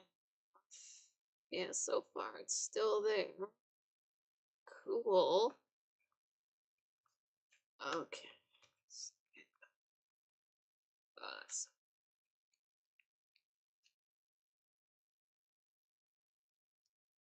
So gotta get some mustache wax or something. So now we are in Roger's study. Roger's there. Liz is standing there. She's in that dress where it's got the long sleeves. It's a darker color dress, and then all around the collar and going down, and also on the wrists are the white lace. She's got her pearls in. The neck's too high to wear a necklace with it. But she is not happy. She says, I don't see why Peterson came to you about the accounts. He shouldn't discuss financial matters with you. Ryder says, well, maybe not. But maybe you should. Liz says, talk to you about money matters? I never have, and I'm not going to start now. Roger says, large amount of cash have been withdrawn for no reason. He can't audit the books properly in the shape that they're in. Liz says, all right, I'll get them in shape myself. That'll settle the matter. Roger says, I know you're in some kind of trouble. I'm not prying for the sake of prying. Liz says, I haven't been well. I haven't been feeling like myself lately. Roger, ever since Jason McGuire came to Collinwood, I think you paid him that cash. Liz says, that's ridiculous. Roger's really being, he's not mad at her. He really does want to help. He says, I know what it's like to be at the mercy of someone who's got dirt on you. If I would have told you right away that I'm the one who sent Burke to prison, it wouldn't have changed anything, but I wouldn't have felt trapped. Liz says, and you think I'm being blackmailed by Jason? Roger says, I'm sure you've got some secret. I don't know what it is. Is it in the locked room in the basement? Liz, I've told you what's in that room, and it's cruel of you to remind me. There's no secret, and Jason is not using anything against me. I beg of you, leave me alone, please.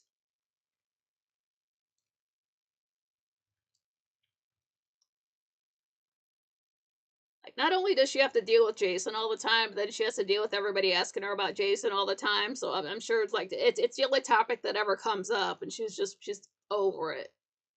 She was over it 18 years ago. But now it's where Liz is walking into the living room. Jason's hanging out in there, just there, standing around, chilling. But Liz walks up to him and she says, I want to talk to you about a business matter. Jason is really not trying to pay too much attention to her. He's really just being more of a dick than usual in this scene. He's just, can't it wait? I was recalling a picnic we were on. Liz says, I was just talking to the office. Jason's like, I know, there have been complaints about my not being in the office. Liz says that's not quite it. I've had my accountant transfer money to a Swiss bank account, and I can't possibly transfer any more. Do you hear me? Here's Jason. It would mean a great deal to me if I could remember the words I said that day. Liz says, I think it's a little more important you remember the words I said just now. I can't deposit any more money for you under any circumstances. And we were never on a picnic, never. Like, I'm not going to give you any more money, not 1 cent. Is that clear? Jason says, perfectly. Liz, nothing you can say or do or threaten will change it. Jason, that's the way it has to be. If you can't, you can't. Liz says, do you expect me to believe that?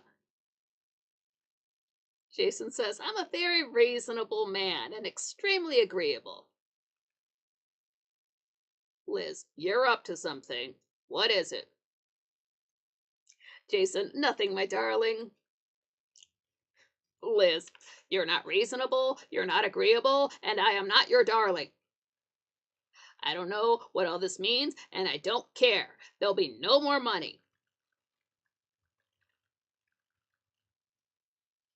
Like, the whole time, Jason is just putting her off. Like, he's trying to remember the words to some toast during a picnic they were on some day, and he's trying to recall the type of tree he was looking at and all this. Like, he's just not, like, he's being so rude. Like, I don't care about whatever imaginary picnic you're thinking about right now. I'm telling you something serious, guy. What were the words of that toast? Nobody gives a shit. Pay attention, but he's just being odd.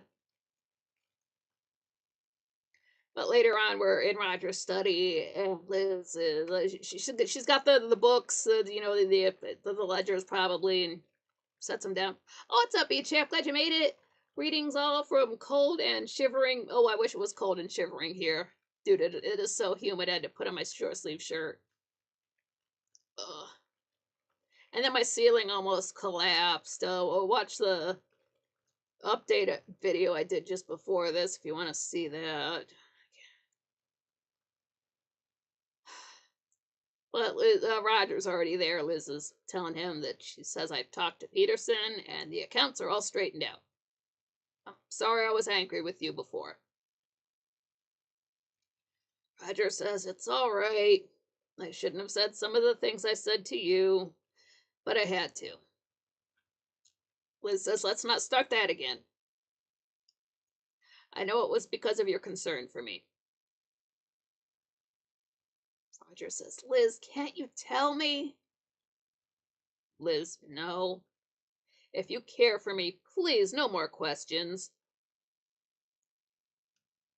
Roger, there's really nothing I can do. Liz says, you can stand by me. Roger, you know I will. Liz says, sometimes I'm so frightened and lonely, but if you say you'll stand by me no matter what, then perhaps I won't be so frightened or quite so lonely.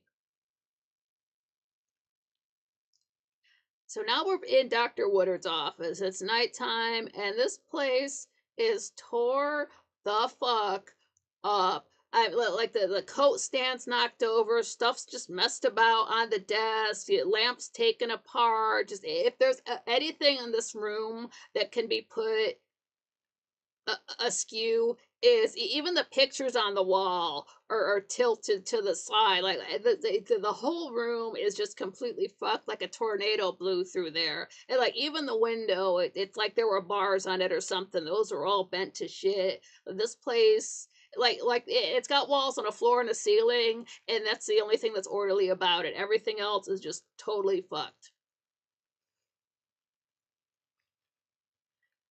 But the doctor's there, Burke is there.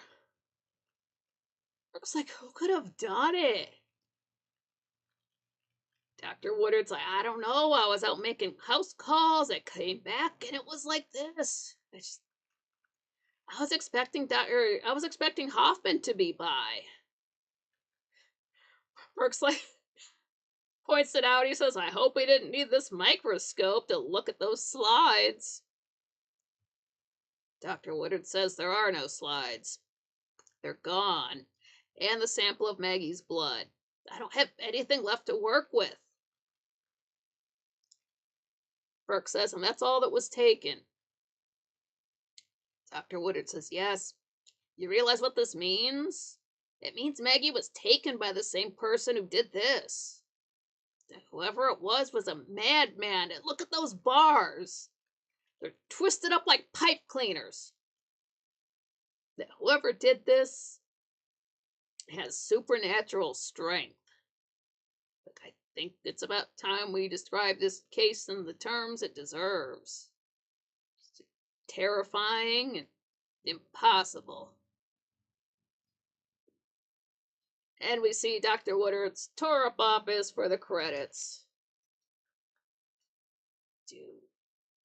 I mean, like iron bars, maybe about as thick as a dime, just twisted up, just ripped apart. It's a wreck. All right. If I end up going over, then that's what it is. And I'm most curious about a doctor fellow like him. Like, yeah, it's like he sort of seems to know what he's doing, but then again, he didn't put together that Willie and Maggie had the same symptoms. So it's like, are you paying attention? Okay, doctors are not detectives, but you got two strange cases. You didn't put those two together in your head. All right, let's do one more. Episode 243 aired on May 31st, 1967. It is day 70. It's later on in the day, more afternoon, before sunset, right about that time. We're at the old house on the porch. This is the episode when I got distracted. But we're there on the porch. Dr. Woodard's there. He knocks. And Willie answers the door. He's wearing a turtleneck. We've never seen him wear a turtleneck before. But he answers the door, and doctor asks, "Do you remember me?" Willie says, "Oh, yeah, you're the doctor who came to look at me when I was sick." Dr. Woodard asks him, "How are you feeling now?" Willie, "I'm okay. Why?" Doctor says, "Well, I'd like to examine your wounds. I want to be sure they're healing properly." Willie says, "Well, they're okay, and I don't need a doctor."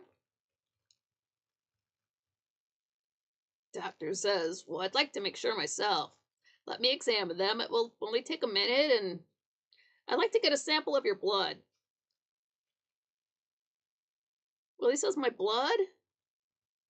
No, no, you go away. Please go away." And he tries to shut the door, but then the doctor grabs it so he can't close it. Oh,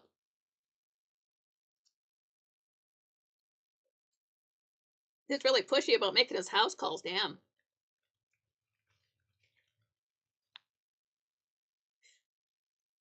B. Chap Goodwin, that's mainly why heaps of people named doctors quacks. Good one.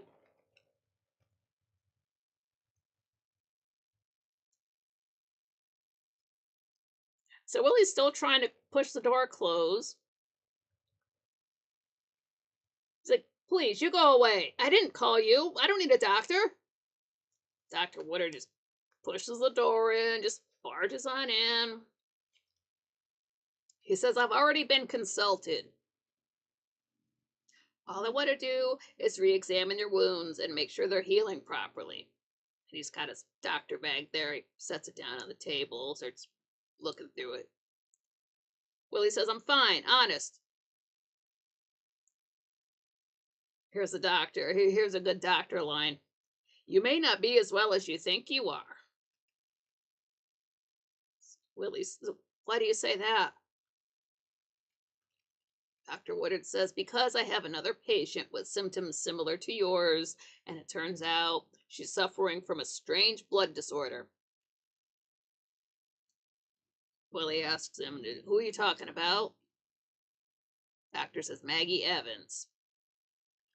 Willie's, "I see." Doctor says, "I want to be sure you're not suffering from the same thing. That's why I think an exam is necessary. Surely you must understand that." Willie's, "I don't know." Doctor says, "Of course you understand. You don't want to be sick, do you?" Willie's, "No." Doctor, "All right then, just give me your hand. I'll take a couple of drops of blood." And Willie's kind of standing there with his hands in front of him. So the doctor puts his hand on his wrist. Willie pulls away. He's like, "No!" Walks into the living room. He says, "I don't need to be examined. I feel fine." Doctor says, "Well, possibly you are all right. That's why." Willie says, "I don't want to be examined. No, please. I feel fine." The doctor, puts his, trying to calm him down, just puts his hand on his shoulder. He says, "Well, you may feel fine," but Willie pulls away from him. He says, "I told you, I don't want an exam, and I don't need an examination. You just go away." Doctor says, "I don't understand your attitude at all." Willie seems to notice something. He says, "Listen, I thought I heard." Looks over at the window. He walks over to it. He says, "What time is it?" Doctor checks his watch. It's about 6:30. Why?" Willie says, "You better go now. The sun is setting. It'll be dark soon."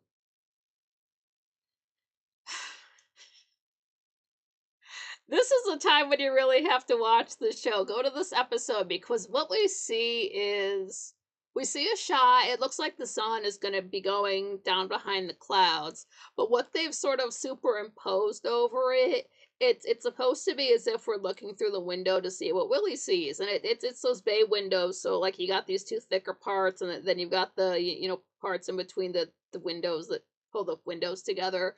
But it's not that. It's literally a picture of the sun going behind some clouds. And then it's like nowadays, if you were to go into Photoshop and just overlay something over it, it's we only see it for a second. So maybe people weren't paying that close attention and they wouldn't have minded it. But it's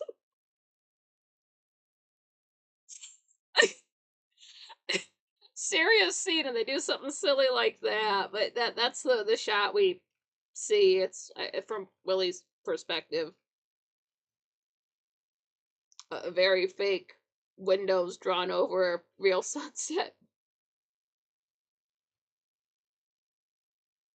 But Willie continues. He's like, "There's nothing you can do for me." So turns around and somebody else in the room now. Willie says, "Barnabas." Barnabas says, "Hello, Willie. I see we have a visitor." So Dr. Woodard, introduces himself, and so Barnabas asks him, "Well, what brings you here, doctor? No one's. Is someone ill?" Doctor says, "I'm not sure. I have another patient who's suffering from a rare blood disease. Mr. Loomis showed some of the same symptoms, so I thought I would examine him. But he won't let me. I don't understand why." Pardon me, it's just that I don't have any fans going. It's just that humid. Uh, Probably doesn't show up, but I feel like I'm a bucket of water right now. So Barnabas crosses the room over to Willie, who's still standing there by the window. Says, "Why won't you let the doctor examine you, Willie?" Willie says, "'Cause I'm not sick. I'm okay. You tell him I'm okay." Barnabas says, "Well, I can tell you Willie seems to be in good health." And Willie's back there nodding. Barnabas says that he does the work of 3 men around here. Dr. Woodard says he could be suffering from an infectious disease. The exam's only for your own good. Barnabas looks at Willie. He says, "You better let him examine you." Willie says, "No. No, please, let me go to my room." Barnabas says, "All right." So Willie goes, he can't go up to his room without getting past the doctor. So the whole time he's walking up to him, he's got his eyes on Dr. Woodard, and he hurries up and sneaks by him as if the doctor's going to grab onto him as he walks past.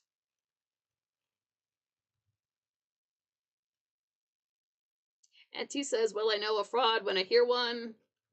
If any one of us had a way to get a grab and feel, it would sound weird, but as long as you have a title in your name." Exactly, yeah. "Let me just stick this needle in you. I'm a doctor." "Well, I didn't make you a doctor." "Why do you have needles, you junkie?" So Willie scoots on upstairs, and Barnabas says, I apologize for Willie. He's the finest servant I ever had, but he tends to be nervous and upset." Doctor says he seems to be absolutely terrified of me.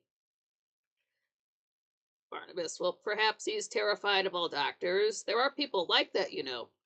Those who have strange superstitions about the practice of medicine." Dr. Woodard says, "Will you understand I'm only trying to help him? Please try to persuade him to come to my office." Barnabas says, "Well, I'll certainly have a talk with Willie, but of course, if he still refuses to see you, I can't force him to go. I can't force him to do anything against his will."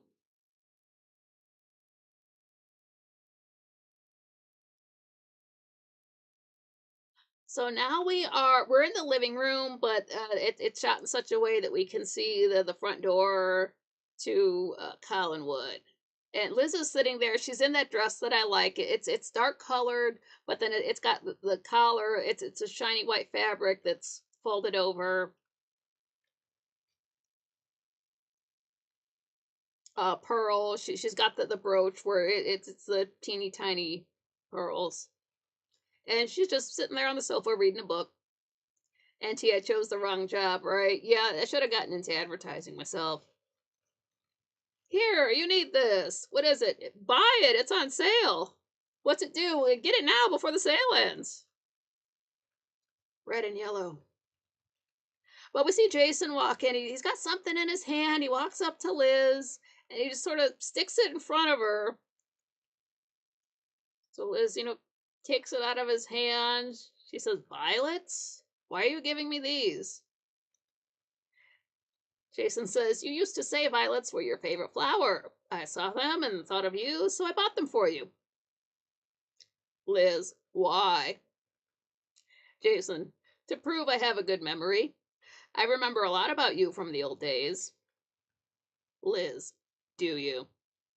What's behind this act you're putting on? I know you much too well to be deceived by these games you're playing. Jason says, Was I playing a game yesterday? Liz says, I didn't understand you yesterday. Jason says, Well, you brought me a problem. You said our financial agreement can't go on, and I agree with you. Believe it or not, I'm very fond of you. Liz, I don't believe that, and I never will. So there's a knock on the door. Jason stands up like he's going to answer it. Liz stops him, like, This is still my house. Hands back the flowers. So we're over in the foyer. Liz opens the door, and Dr. Woodard's there, and he's asking to see Jason. So Liz invites him in to the living room. The doctor and Jason are both sitting, and Liz is standing up behind the sofa, up behind Jason. And the doctor's asking, he says, I need some information about Willie Loomis. I remember you tended to him when he was sick, and you said he was most ill during the day, and then his strength returned at night. Jason said, Yeah, that's right. I never figured out why. Dr. Woodard asks him, How much better? Liz says, Well, he got up and walked around. He even went out of the house. Doctor asks, But during the day, his illness returned. Jason's like, Yeah, he was so weak he could barely move. Liz, I still think he was pretending to be ill. The doctor's, just taking all this information in. He says, His symptoms are the same as Maggie Evans. It could be dangerous for Willie. I studied Maggie's blood, and it had strange cells I've never seen before. Now, Willie refuses to be examined, and he wouldn't give me a good reason why. For all I know, this could blossom into epidemic proportions, and I wouldn't know the first thing about how to treat it. If someone broke into my office and stole Maggie's blood samples, like the slides, all my records, all of it. My office looks like it was ransacked by a madman. Willie could be suffering from the same disease as Maggie. If you could convince him to get examined, you'd be doing all of us a favor. Jason, well, I doubt he'd listen to me. We're not close friends any longer. The doctor says, well, maybe Barnabas Collins can convince him. Jason says, Yeah, I've never known Willie to take orders from anyone, but he takes them from Barnabas. Liz says, I'm sure Barnabas will order him to be examined. Doctor says, I know there's some connection between Willie Loomis and Maggie Evans. So many things going on don't make any sense. Maggie's illness, for one, her symptoms don't point in any direction, and then the fact that she sleepwalked to a graveyard. There's a pattern, but I can't see it yet. Yeah, I'm going to go overtime. That's fine. So now we're at the old house, and we're on the porch. Jason knocks, and we hear howling. Beach Chap can't remember who the name is when people pretend to be sick. Gets confusing. Nevertheless, can't escape from karma Cosmos delivery rules. I know sometimes when you're sick, it's like your memory gets worse. But what happens is, Jason knocks, turns away, so he's got his back to the door, and we see the door open up just a little bit, like just enough for Barnabas to look out. For a second, I thought he was going to close the door again, but he opens it up the rest of the way. Just, it's like, oh, Mr. McGuire. Jason's like, oh, I didn't hear you open the door. Is Willie here? Barnabas says, I sent him out on an errand. Jason just wants to speak to Barnabas for a minute, so Barnabas lets him in. So they're standing in the foyer now, and Jason's like, I'm worried about Willie. Dr. Woodard thinks he may have a blood disease, but he refused to be examined.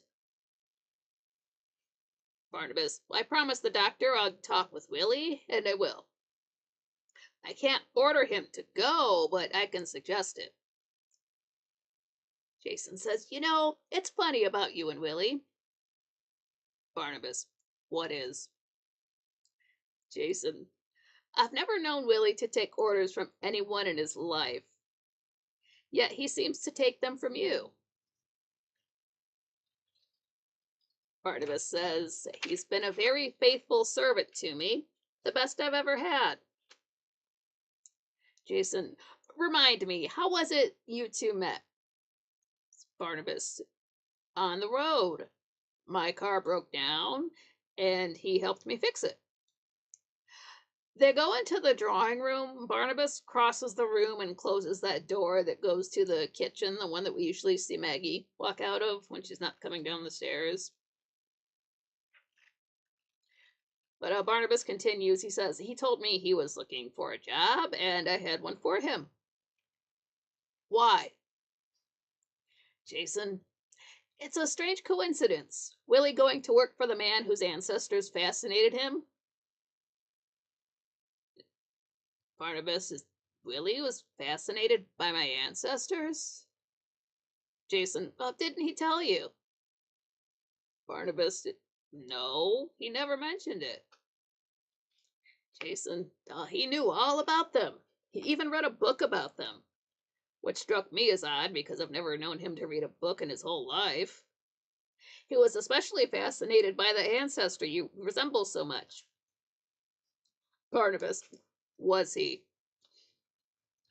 Jason, I imagine it was quite a shock to Willie when he met you. Barnabas, well, members of my family do tend to look alike. Jason, and did Willie mention Eagle Hill Cemetery? A lot of your ancestors are buried there. So Barnabas, have you been there? Jason, oh, Willie got me interested in it. So I went up there to take a look at your family tomb. Barnabas, how odd. Graveyards don't fascinate most people. Jason, well, this one does, especially me. Do try to get Willie to go to the doctor.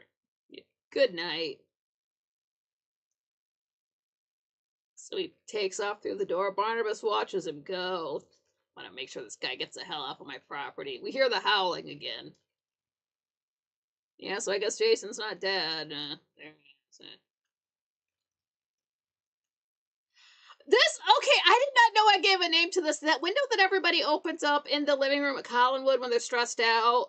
The worry window. But this is such a great shot of Liz through that window. Oh my God, she's wearing that outfit that I like, and just the way she's sitting, and she's just, lost in thought. Lovely shot of Liz. But she's sitting there at the worry window, and Jason walks up. Says, how much do you know about Barnabas Collins? He's a curious fellow. Liz, I'm curious in what way? Jason, for instance, his appearance, when you didn't know he existed. Liz, he's from the English branch of the family. Jason, and he's staying up at that old house. That strikes me as strange. Liz, he feels that old house is part of his heritage. What business of it is yours? Jason says, there's just so many unanswered questions. Why did he want Willie to work for him? Liz, he needed a servant. Odd choice, but that's his business. Jason, I don't know. There's something that just doesn't add up. Liz, that's because you can't understand or appreciate a gentleman. I don't intend to discuss my cousin with you. So Jason says they have more important problems to discuss. Liz says, my only problem is you. Jason says, you have the problem of your standing in the community. I know it looks bad for you to have a strange man staying at Collinwood for an extended period of time. People are already beginning to talk. Liz, well, they'd stop talking if you'd go away. Jason says that's not possible since my source of income's been cut off. Liz, so that's it. Your request, another request for money. Jason, I'm not asking for money. I don't want people asking questions any more than you do. I want a solution that will stop people from asking questions and that will satisfy my needs. I thought about it very carefully. Liz, what is it? Jason, we're going to get married. We get a shot of the foyer, like the second floor up there, for the credits. Yeah, so Jason's not dead. Liz is so funny with her one-liners in this episode. I know I've gone over a little bit on time, but I do believe this did not stop recording me at some point. I did notice those little glitches in the camera. I'm just gonna chalk that up to the heat and the humidity. Yeah, so I'm just excited to have gotten 2 hours into an episode. Hopefully, it doesn't cut me off next time. Hopefully, my roof doesn't come crashing down. Would show you it now, but it's kind of embarrassing. Do check out the update I did for June 6th, 2026, if you want to see that hot mess. But yeah, I'm glad you guys had a couple of extra hours to spend with me. I do have super chats opened up. I've got Venmo and Buy Me a Coffee. Both of those go directly to myself. You're never paying for AI content. Your money stays in the United States. I'm not spending it on hookers and blow. You're not giving Google 30%. And I read your comment at my next show. So if you did stay till the end, you're awesome. Smash the like button on the way out. Don't forget your pants. Get something good to eat. Get some good sleep. I pray that my roof doesn't come crashing down on me at any time. Because I do sort of play Minecraft on that side of the room. But I love you guys. You guys are the best. You guys make all of the bullshit worth it. You guys, I like that you guys are here for me and you guys like me even when I don't like myself. So you guys are the best. I hope you guys had fun. I will definitely be seeing you next Saturday. So just take it easy till then. I'll see you in a chat room in the meantime. So I love you guys again. John Rogers says, have a great night, everyone. Yeah, you too. Until next time.